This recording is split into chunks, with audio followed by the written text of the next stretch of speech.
نحمده ونصلي على رسوله الكريم أما بعد فأعوذ بالله من الشيطان الرجيم بسم الله الرحمن الرحيم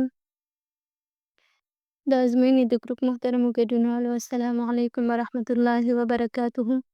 په دې هیله چې تاسو خویندې به ښه اوسئ.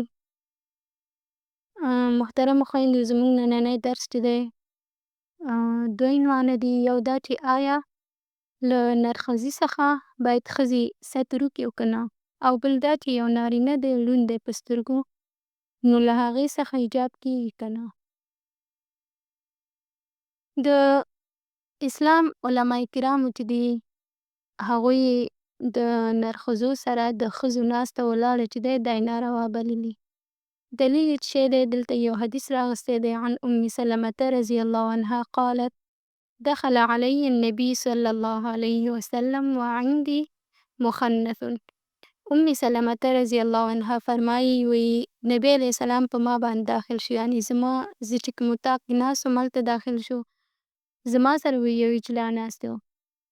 فسمعته وی ما د هغې نه واورېدل چې ویلي عبدالله ابن ابي امیة چې یا عبدالله ارأیت ان فتح الله علیکم الطائف غدا، یعنې دا کوم اجلا چې و، دا کوم نرښځی چې و دې عبدالله ابن امیة ته دا خبره وکړه وی که چېرته سبا ته تاسو طایف ختمه کړئ فعلیک بابنة غیلان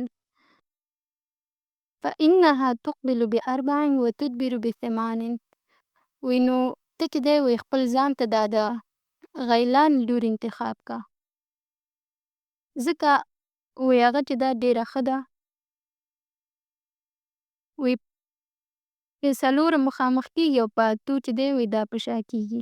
نو نبي علیه السلام ویل وی لا یدخلن هؤلاء علیکن، نو بیا یې ویل وی دغه کسان چې دي دا کوم نرښځي چې دي وی دوی دې په تاسو باندې نه داخلېږي، ځکه وی کله چې دوی په دې باندې پوهېږي دا کوم د نارینه او ښځینه ترمنځ کوم فرق چې دوی کولی شي او په نور هر څه باندې پوهېږي نو بیا دوی ته دا جواز نشته چې دا دې د ښځو سره کښېني.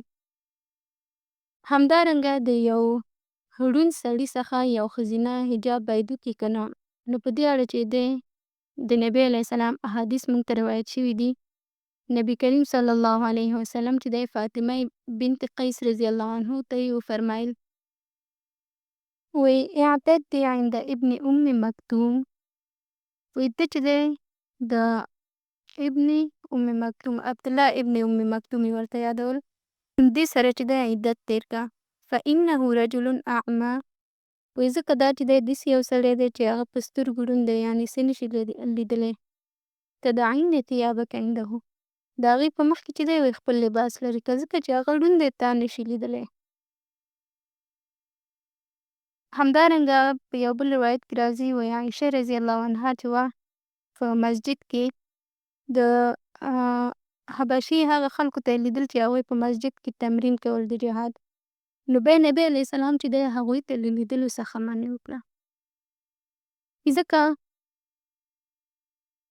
چې یعنې که ته یې ګورې بېرته په مقابل کې هغوی ته هم لیدلی شي که نه، یا مطلب دا له هغوی څخه یې منع وکړه.